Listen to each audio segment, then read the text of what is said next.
Hi, I'm Dr. Doug. I'm a wellness coach, a fitness trainer, and a retired acupuncturist. Today I want to talk about fasting. Yeah, everybody's heard the word.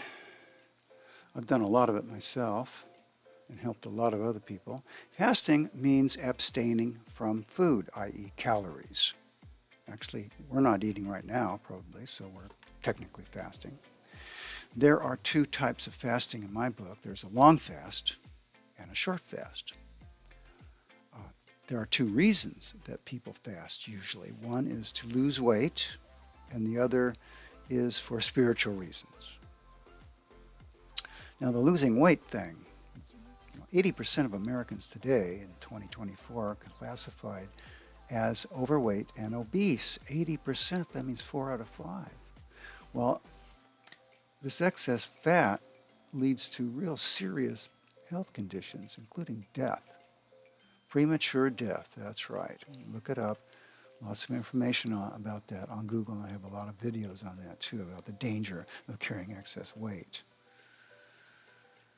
So now, spiritual reasons, for Yom Kippur, Jews fast for 24 hours to get closer to the Lord, all right?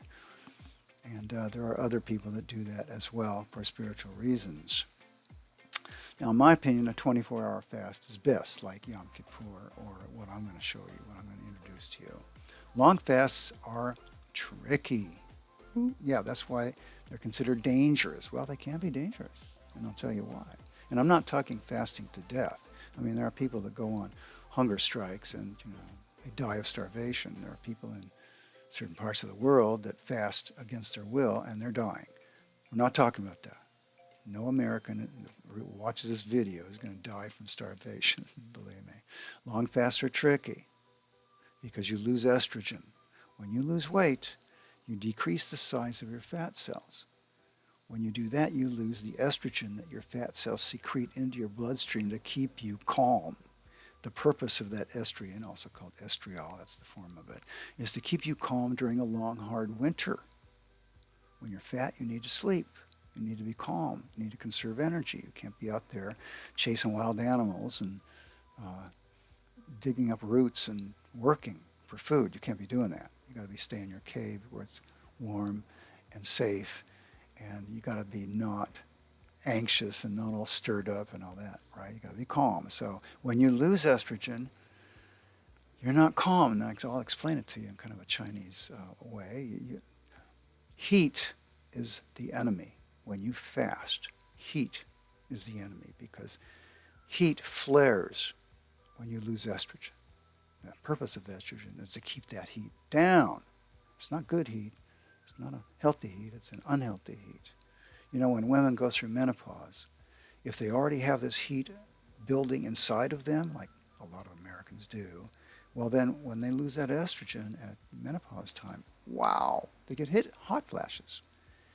And medical doctors use estrogen replacement therapy to calm that heat, and it works. So keep that in mind. I had a friend once who went, I think it was Sedona or something, was with a bunch of friends, and they were doing a spiritual fast. It was a long fast. And he's a very nervous fellow. And when you're nervous, you tighten up. He's tightening up all the time, tightening everything. When you tighten up like this, your hands, if you do this, your hands will start to feel warm. And you look at the palms and they're red. Okay. That's heat. Heat, when you tighten up, that's stagnation. Stagnation creates heat. So he had all this heat going into this process. On day 5, you know what happened? He started having seizures. A seizure. He started having a seizure, like that kind of thing. The people around him, they were freaking out. What do we do? Gosh, should we call emergency or what? He was all red. They put a cold compress on his, tried to cool him down, right? Well, it lasted a couple of minutes, and they finally calmed down. But that's what happens if you go too fast, and you have all this heat build up to begin with. The heat's going to come up and cause problems. It can even cause strokes. It can cause atrial fibrillation, heart attack, all kinds of serious stuff. A whole list of things can happen with this. So I don't recommend it, frankly, especially if you have heat going into it. If you want to know if you have heat or not and you're not sure, send me an email, I'll tell you. So, what I recommend that people do when they want to get lean and clean is an OMAD. That's a 23 and a half hour fast. 23 and a half hours. In other words, one meal a day. Doesn't matter what you eat. It has nothing to do with what you eat. Nothing. All right. Drink water if you're thirsty, sure. Drink coffee if you want, I don't care. We're talking about calories here. You want to reduce your calories to one meal, and you will lose weight big time. But as you do, that heat's going to come up, and there's going to be these problems that you used food and estrogen to calm down, to push down, to submerge, to sedate. They're going to come up again, the reasons for you overeating in the first place. And we need to go through those, because you need something besides food. It's not food, it's something else. We have to find those as they come up. It's like peeling the layers of an onion, right?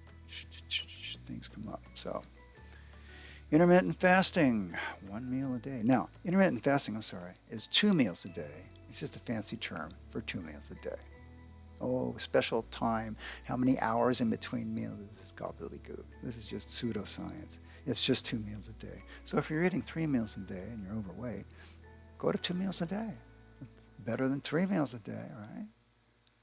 But 1 meal a day is the Cadillac. That's the best. That's what you really need to get to, and I can help you get there. 1 meal a day gives you time to understand the causes of your overeating when you're working with somebody like me who does CBT, cognitive behavioral therapy, right? Behavioral is eating 1 meal a day. Cognitive is figuring out why you overate in the first place. And it's layered. So, there you have it. Fasting. Fasting is good. Fasting is a good thing if it's done judiciously, with purpose, and carefully. This is Dr. Doug for Body Trust. Don't forget to subscribe to my channel, please. See you next time.